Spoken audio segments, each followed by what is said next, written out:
आम खबर आपको दे रहे हैं। पंजाब की जनरल नशिस्तों पर हामिद खान और जुल्फी बुखारी उम्मीदवार होंगे, जबकि जनरल नशिस्तों पर कवरिंग उम्मीदवार के तौर पर उमर सरफराज चीमा और कर्नल रिटायर्ड एजाज मिनहास नामजद किए गए हैं। पाकिस्तान तहरीक इंसाफ का यास्मीन राशिद और सनम जावेद को सेनेट के इलेक्शन लड़ाने का फैसला। सनम जावेद को खवातीन की नशिस्त पर इलेक्शन के लिए मैदान में उतारा जाएगा, जबकि यास्मीन राशिद को टेक्नोक्रेट नशिस्त पर सेनेट इलेक्शन में इलेक्शन लड़ाया जाएगा। आपको बताएं कि पंजाब की जनरल नशिस्तों पर हामिद खान और जुल्फी बुखारी उम्मीदवार होंगे। आपको बताएं कि जनरल नशिस्तों पर कवरिंग उम्मीदवार के तौर पर उमर सरफराज चीमा और कर्नल रिटायर्ड एजाज मिनहास को नामजद किया गया है। पीटीआई का यास्मीन राशिद और सनम जावेद को सेनेट इलेक्शन लड़ाने का फैसला। सनम जावेद खवातीन की नशिस्त पर इलेक्शन लड़ेंगी, जबकि यास्मीन राशिद टेक्नोक्रेट नशिस्त पर सेनेट के इलेक्शन में उम्मीदवार होंगी। आम खबर आपको दे रहे हैं। हामिद खान और जुल्फी बुखारी भी पंजाब की जनरल नशिस्तों के लिए उम्मीदवार होंगे। आपको बताएं कि जनरल नशिस्तों पर तहरीक इंसाफ की तरफ से कवरिंग उम्मीदवार के तौर पर उमर सरफराज चीमा और कर्नल रिटायर्ड एजाज मिनहास को नामजद किया गया है। हम खबर आपको दे रहे हैं। तहरीक इंसाफ ने यास्मीन राशिद और सनम जावेद को सेनेट का इलेक्शन लड़वाने का फैसला कर लिया है। आपको बताएं कि सनम जावेद को खवातीन की नशिस्त पर, जबकि यास्मीन राशिद को टेक्नोक्रेट की नशिस्त पर जो है वो खड़ा किया जाएगा। इस हवाले से मज़ीद अपडेट्स देते हैं।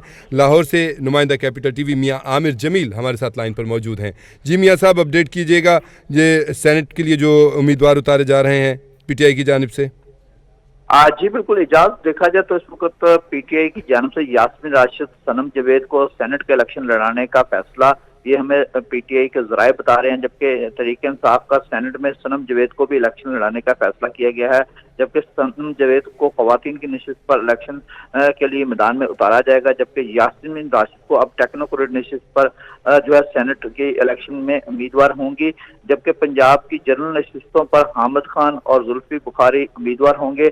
इसी तरीके से जनरल नशिस्तों पर कवरिंग जो है उम्मीदवार के तौर पर उमर सरफराज चीमा, कर्नल रिटायर्ड एजाज मिनहास जो है वो नामजद होंगे। दूसरी जानब अगर ये बात की जाए जाज, तो जैसा कि इस हवाले से अगर हम बात करें, पीटीआई की सोशल मीडिया एक्टिविस्ट जो है सनम जावेद, उनको जो है सेनेट में इलेक्शन के कागजात नामजदगी जमा कराने के हवाले से उनके वालिद जो हैं उन्होंने अदालत से इस्तदा की है कि वो अपने कागजात नामजदगी जमा करवाने की उनको इजाजत दी जाए ताकि वो सेनेट का इलेक्शन लड़ सके। लेकिन जैसा कि आपको पता है, इस वक्त जो सूरत हाल है, क्योंकि पाकिस्तान तहरीक इंसाफ के जो जराए हैं उनके मुताबिक से ये बताया गया है कि सनम जावेद को भी अब सेनेट का इलेक्शन लड़ाया जाएगा। जी अच्छा, जैसे हमने पिछले दिनों देखा कि एजाज चौधरी को भी वोट डालने के लिए पैरोल पे निकाला गया था बाहर, अदालत ने परमिशन दी थी कि उनको इजाज़त दे दी थी कि वो आ जाएं जब उनके आर्जी तकलीफ़ भी हुई थी कोई दिल की, तो उसमें वो बाकायदा आए थे, उन्होंने इलेक्शन भी डाला था, इंतखाबा असम्बली में जो हो रहे थे इलेक्शन।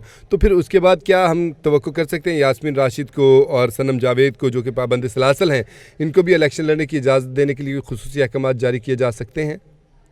जी बिल्कुल, इजाज देखा जाए जैसा कि आपने जो इजाज चौधरी की बात की है, उनको डिप्टी सेनेट के जो चेयरमैन थे उनकी जानब से उनका प्रोटेक्शन ऑर्डर भी जारी किया गया था, लेकिन जेल हुकाम की जानब से उनको जो है सेनेट के इलेक्शन में वोट डालने की इजाजत नहीं दी गई थी, क्योंकि उनका जो दिल का भी कोई मामला था, उससे पहले पीएचसी में भी वो गया, अपना चेकअप वगैरह करवाया था। लेकिन कहने का मकसद ये है कि अब जो इनके प्रोटेक्शन ऑर्डर जारी होने के बावजूद जो है वो उनको वोट डालने की पाकिस्तान तहरीक इंसाफ के जो इजाज चौधरी उनको वोट डालने की इजाजत नहीं दी गई, क्योंकि इसमें जो बताया गया था जेल हुकाम की जानब से हमें इनके प्रोटेक्शन ऑर्डर मिले ही नहीं, तो उस वक्त तक जब वक्त गुजर चुका था, लेकिन वो मामला जो है वो वोटिंग का अमल मुकम्मल हो चुका था, तो उसके बावजूद उनको जो है वो इजाजत नहीं दी गई। लेकिन जैसा कि आप पाकिस्तान तहरीक इंसाफ के जो जराए हैं हमें वो बता रहे हैं कि यास्मीन राशिद और सनम जावेद जो है वो सेनेट का इलेक्शन लड़ेंगी। तो इस हवाले से जो सनम जावेद के वालिद हैं उन्होंने एक इस्तदा की है दहशतगर्दी की अदालत में, वहां पर उनकी जानब से इस्तदा की है कि उनके कागजात नामजदगी जमा करवाने के लिए उनको इजाजत दी जाए,